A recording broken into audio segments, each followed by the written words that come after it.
Well, we're in New York Mills today on a hot, windy day for Quarantine History of Ottertail County. I'm your host, Chris Schuelke. So when Ottertail County Commissioners held their first meeting in Clitheroe on September 13, 1868, there was no New York Mills. So where I am standing now was once a dense forest of white pine, red and white oak, tamarack, and ash.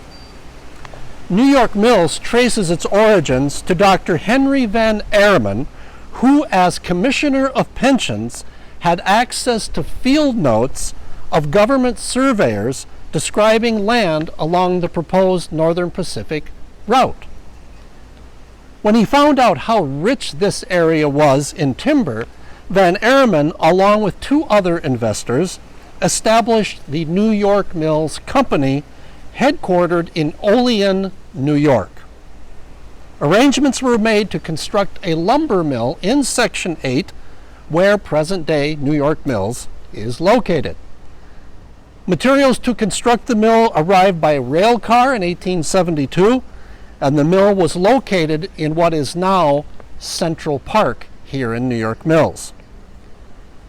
New York Mills was a company town. There was no local government, no city authority, and really with single men working in the lumber mill, it was very much a rough and tumble place. In 1882, the company had the property surrounding the mill platted and laid out into lots and blocks. The plat was recorded in 1883 under the name New York Mills. So we're standing now beside the oldest building in New York Mills. It was constructed as a general merchandise store by Olaf Pari in 1885. Typical of the Italianate commercial style, it features roofline brackets, narrow window openings, and decorative window moldings.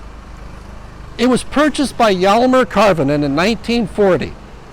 He and his son Harley sold furniture, household appliances, and the Minnesota line of farm machinery.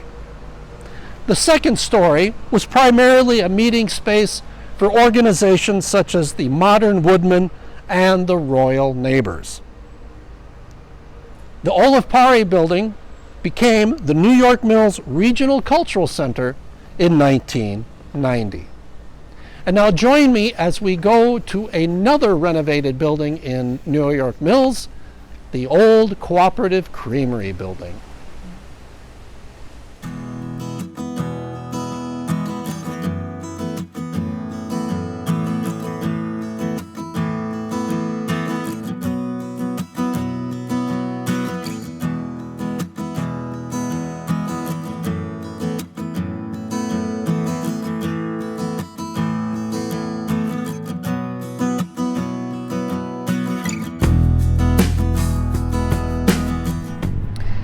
The New York Mills Cooperative Creamery was constructed in 1924.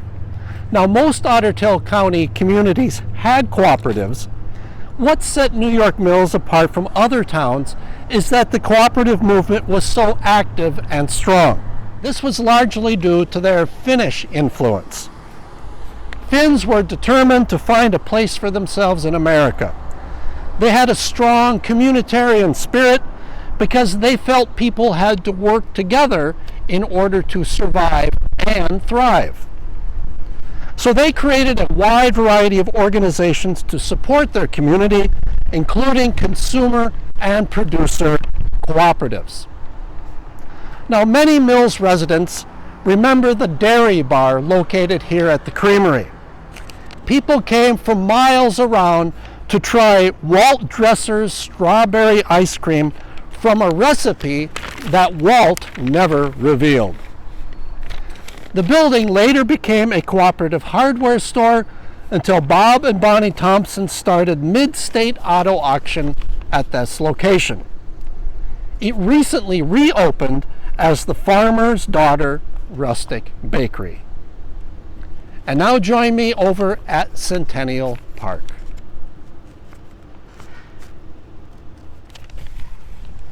So much like the weather today, The residents of Fergus Falls woke up on Sunday, June 22nd, 1919, to another hot, sticky day. By late afternoon, it became obvious a storm was brewing. And then suddenly, two giant funnel clouds appeared and made their way across the city, leaving a path of destruction unbelievable to behold. By the time the tornadoes dissipated, 2/3 of Fergus Falls was either damaged or destroyed, including the 1879 Otter County Courthouse. So with the courthouse in ruins, it didn't take long for other county communities to organize either to divide the county into two or take the county seat away from Fergus Falls. In fact, less than 3 weeks after the tornado, a meeting of county division advocates was held in Battle Lake. And according to the Battle Lake Review, Fergus Falls was too busy extracting itself from the ruins and smash-up of the recent cyclone to do more than look on. Opposition to building a new courthouse became a hot political issue.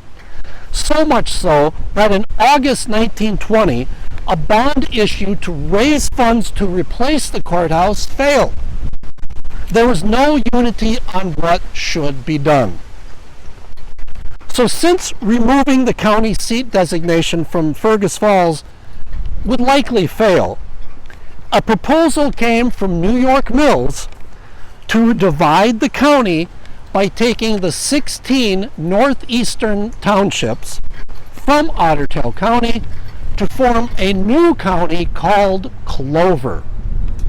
The county seat for Clover County would be right here in New York Mills.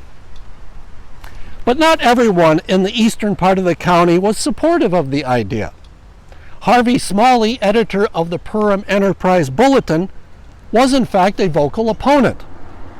When Clover County proponents held a rally in Perham, local attorney M.J. Daly showered praise on the Clover County efforts while condemning others in Perham for not showing enough cooperation.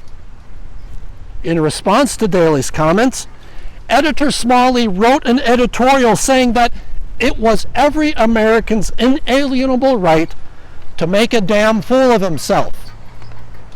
Smalley continued, "We would like to suggest to Mr. Daly that if he feels the people of Perham lack the spirit of harmony and are not loyal to his august person and have neither the brains or character, and if he is sure that all of those things are in the county seat of Clover, the doors of Perham are open for his migration."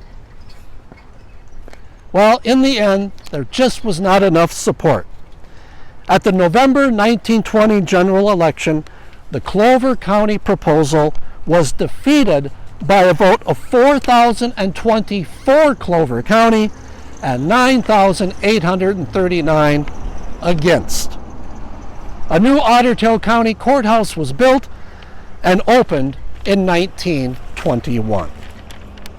And now we're going to just turn around as we examine the New York Mills City Hall.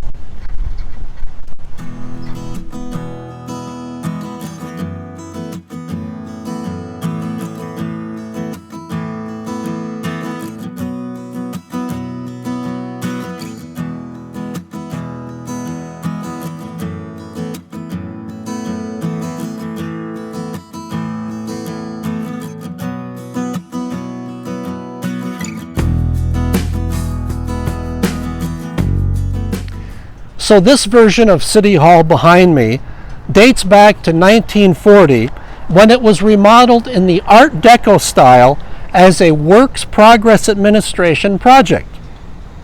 The work was done during the tenure of Mayor John Mark.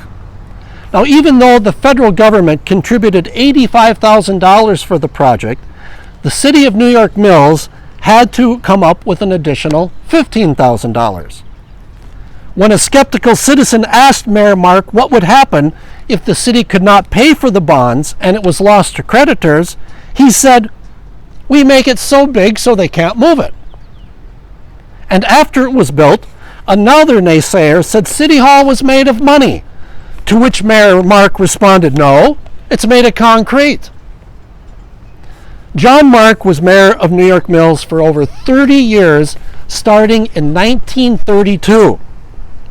He was a bit of an eccentric, and with his strong Finnish accent, he had a distinct way of expressing himself. For example, in 1934, Minnesota Governor Floyd B. Olson came to Mills to speak at the Northern Minnesota Finnish Midsummer Festival. And in front of a street filled with hundreds of onlookers, Mayor Mark took the stage to introduce the governor, and in his heavy Finnish accent told the assembled crowd, "Let's give Floydie the clap." And now we'll finish up our tour of New York Mills at the Centennial Building.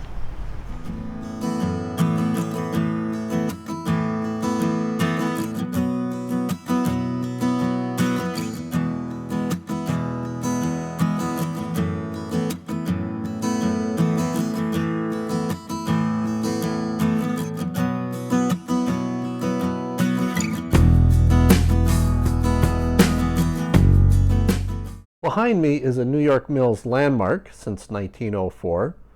For you architecture buffs, this is a textbook example of the Richardsonian Romanesque style, characterized by the arched entrance and decorative window surrounds tied together by central keystones. First State Bank was on the main floor until it failed in 1926. The New York Mills Herald newspaper operated from the basement prior to 1933. And then for many decades, the Mellon Tailor Shop was also in the building.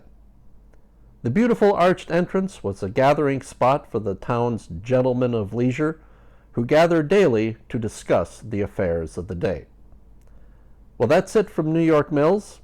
As the museum gets closer to reopening, we will continue to offer quarantine history of Otter Tail County and history by the highway and other social media activities. Thank you for joining me. This is Chris Schuelke with Quarantine History of Otter Tail County.